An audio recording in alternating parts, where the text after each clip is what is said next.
मेरा नाम प्रिया है और पिछले पार्ट में आपने देखा कि अच्छे मार्क्स लाने की खुशी में मेरे पेरेंट्स मुझे शिमला भेज देते हैं 1 महीने के लिए। वहाँ पर मैं अपने अंकल के फार्म हाउस में रहती थी, जहाँ पर थोड़े ही दिनों में मेरा एक बहुत ही अच्छा दोस्त बन जाता है और मैं उसके साथ रोज़ घुमा फिरा करती थी और शिमला की बहुत सारी जगहें मैंने उसी के साथ ही देखी थी। और कुछ दिनों के बाद हम एक दूसरे को पसंद भी करने लगे थे। थोड़े दिनों के बाद उसने मुझसे कहा कि जो लोग कपल होते हैं और एक दूसरे से प्यार करते हैं वो पहाड़ की उस चोटी पर जाकर अपने प्यार का इजहार करते हैं, और वो भी वही पहाड़ की चोटी पर मेरे साथ जाना चाहता था। पर मेरे अंकल ने वहाँ जाने से मुझे साफ मना कर दिया था, क्योंकि उन्हें ऐसा लगता था कि वहाँ पर कुछ बुरी चीज़ें हैं या नेगेटिविटी जो कॉलेज के बच्चों को वहाँ से सुसाइड करने पर मजबूर कर देती है। वहाँ पर बच्चे सिर्फ सुसाइड करने के लिए ही जाते हैं। पर जब मैं उस लड़के से मिली और वो मुझसे बहुत ही ज़्यादा ज़िद करने लगा कि उसे मेरे साथ वहाँ जाना ही है, तो मैं भी फिर मान गई और हम वापस पहाड़ चढ़ने लगे। हमने अब आधा रास्ता पार कर लिया था और हम पूरे रास्ते भर बात करते हुए ही आगे बढ़ रहे थे। मैं बहुत ही ज़्यादा थकने लगी थी, पर वो बिल्कुल भी थका हुआ नहीं लग रहा था, मानो जैसे अभी नहा धोकर ही बाहर आया हो।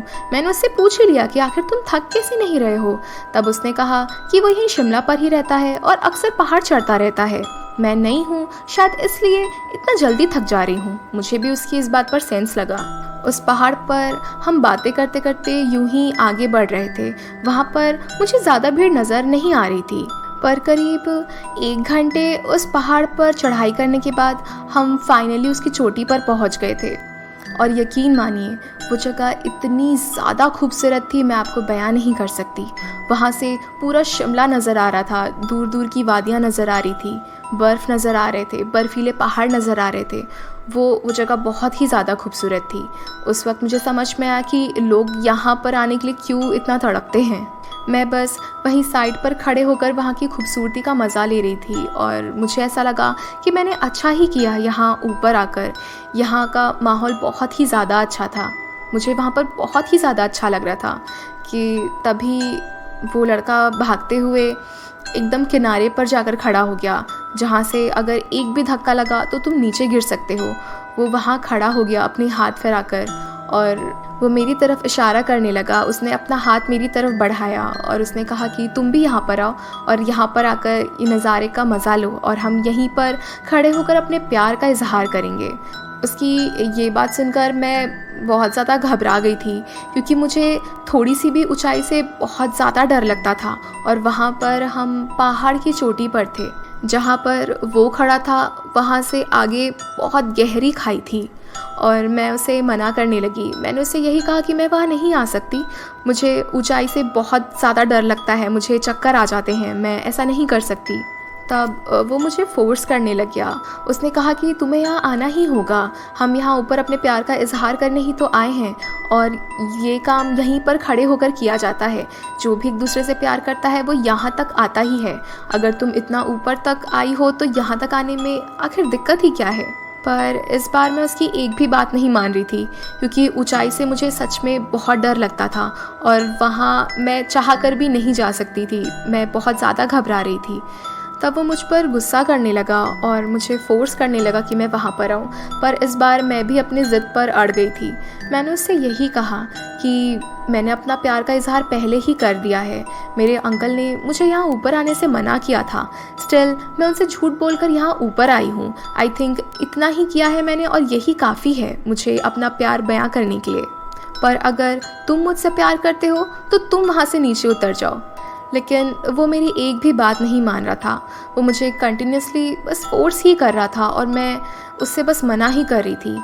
एक मोमेंट पर हमारी आर्ग्यूमेंट होने लगी, हम एक दूसरे पर चिल्लाने लगे थे। जब मुझे समझ में आ गया कि वो मेरी बात नहीं मानेगा तो मैंने उससे आखिरी बार कह दिया कि अगर तुम मुझसे सच्चा प्यार करते हो तो वहाँ से नीचे उतर जाओ, क्योंकि मैं वहाँ पर नहीं आना चाहती हूँ।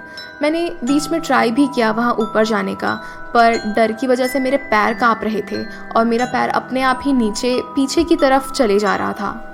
मेरा मन अंदर से मान ही नहीं रहा था कि मैं वहाँ पर जाऊँ और मेरी हिम्मत भी नहीं हो रही थी। और इसी वजह से मैंने उससे कह दिया कि अगर तुम मुझसे प्यार करते हो तो वहाँ से नीचे आ जाओ, वरना मैं वापस नीचे जा रही हूँ। ऐसा कहकर मैं वापस नीचे जाने लगी। कि तभी मैंने देखा कि उसका गुस्सा 7वें आसमान पर चढ़ चुका था। वो वहाँ से तुरंत ही उतरा और मुझे ज़बरदस्ती खींचकर वहाँ ले जाने लगा। वो मुझसे कहने लगा कि मैं कह रहा हूँ ना, तुम्हें वहाँ चलना ही पड़ेगा, मतलब चलना ही पड़ेगा। मुझे समझ ही नहीं आ रहा था कि आखिर ये हो क्या रहा है और ये मेरे साथ ऐसे ज़बरदस्ती क्यों कर रहा है। मैं बस उसे फिर पुश करने लगी और हम एक दूसरे को पुश कर रहे थे, हमारी खींचातानी हो रही थी और इसी वजह से मेरा हाथ उसके चश्मे पर पड़ गया और उसका चश्मा नीचे गिर गया। वो इन इतने लंबे दिनों में पहली बार था जब उसका चश्मा उसकी आंखों से गिर गया था और मैंने पहली बार उसकी आंखें देखी थी। उसकी आंखें देखकर मेरे होश उड़ गए थे, मानो जैसे 1 सेकंड के लिए मेरी सांसें ही रुक गई थी। उसकी आंखें बहुत ही ज़्यादा अजीब थी, उनमें पुतलियाँ नहीं थी, वो पूरी तरह से सफ़ेद थी और वो बस फड़फड़ा रही थी। मुझे समझ नहीं आ रहा था ये क्या है। तभी अचानक से उसका चेहरा बहुत ही ज़्यादा बदसूरत होने लगा था। उसके हाथ पैर अजीब से काले पड़ने लगे थे, उसके बाल भी धीरे धीरे झड़ने लगे थे। मैं बहुत ज़्यादा घबरा गई थी। मैं इतना तो समझ गई थी कि एक नॉर्मल इंसान नहीं है। उसके बाद मैं अपनी पूरी जी जान से दम लगाकर बस उसे अपने आप से छुड़वाना चाहती थी और मैं उसे धक्का दे रही थी। एक समय पर मैंने उसे बहुत तेज़ी से धक्का दिया जिसकी वजह से वो नीचे गिर गया। जैसे ही वो नीचे गिरा वो पूरी तरह से बदल गया था। वो लड़का था ही नहीं जिसे मैं रोज़ देखती थी। वो एक शैतान की तरह दिख रहा था, शायद वो एक छलावा था। मैं बहुत ज़्यादा घबरा गई थी। उसे धक्का देने के बाद मैं तुरंत ही नीचे भागने लगी। पहाड़ पर चलना जितना ही मुश्किल था, नीचे उतरना उतना ही आसान था। मैं बहुत तेज़ी से नीचे उतर रही थी। जैसे ही मैंने पीछे पलट कर देखा, वो मेरी तरफ तेज़ी से भागता हुआ आ रहा था। मैं बहुत ज़्यादा घबरा गई थी। थोड़ी देर भागते हुए मैं नीचे रोड पर आ गई थी जहाँ पर बहुत ज़्यादा भीड़ भाड़ थी। मैंने वहाँ पर चिल्लाकर तमाशा कर दिया कि मेरे पीछे एक छलावा लगा हुआ है। जैसे ही लोगों ने इस बारे में सुना, मुझे ऐसा लगा जैसे वो इस बारे में ऑलरेडी ही जानते हैं कि मैं किस बारे में बात कर रही हूँ। उन्होंने मुझे तुरंत ही घेर लिया उससे बचाने के लिए और फिर वही लोग मुझे मेरे घर तक छोड़ने भी गए। घर जाकर मैंने अपने अंकल को सारी बात सच सच बता दी। पहले मेरे अंकल को लगता था कि बच्चे वहाँ ऊपर जाकर सुसाइड करते हैं शायद डिप्रेशन की वजह से, पर जब उन्होंने मेरी स्टोरी सुनी तो उन्हें एक्चुअल में सच पता चला कि वो एक छलावा था जो बच्चों को ऊपर ले जाता था और वहाँ जाकर वो उन्हें ऊपर से नीचे फेंक देता था।